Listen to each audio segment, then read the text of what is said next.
The Siege of the Alamo. The year is 1835, and President Santa Anna sends General Martin Prefecto de Cos to take control of the Spanish mission, the Alamo, for the government. General Martin Prefecto de Cos arrives at the Alamo and gets defeated by the Tejans, forced to flee back to Mexico. Santa Anna was furious. Santa Anna begins his trek to the Alamo with 6,000 men and 1,500 cavalry. Sam Houston suggests the Alamo be destroyed because it was a lost cause, but the revolutionary leader said otherwise and sent Travis and Bowie to defend it.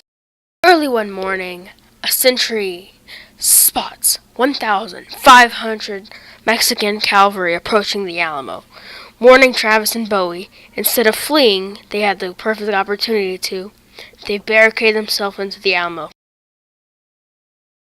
When Santa Anna arrived, before attacking the Alamo, he took control of San Antonio, the city around it, and surrounded the Alamo.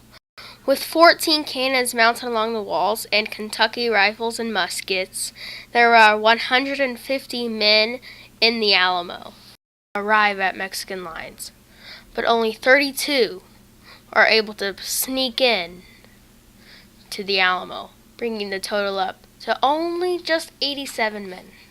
For the next 2 weeks, the siege would go on. Texans would kill Mexicans with their long-range rifles and muskets, and more Mexicans would arrive. The Mexicans, on the other hand, weren't able to kill the Texans because their weapons weren't as efficient and didn't have as good a range as the defenders did with their rifles and muskets. The cannons proved not as great. March 6, Santa Anna orders his troops to not take prisoners. At 4 a.m., Santa Anna launches 2 waves of attacks, but are both stopped when it comes time for a third.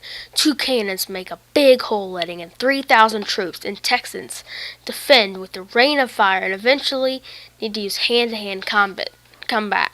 Travis and the other defenders are forced into the church and take their last stand there. All defenders have perished by 8 a.m. in the morning. The Battle of the Alamo lived on in the Revolution, and later, during the Battle of San Jacinto, the battle cry, "Remember the Alamo, remember Goliad," was used to fuel and lead the Revolutionary Army to victory.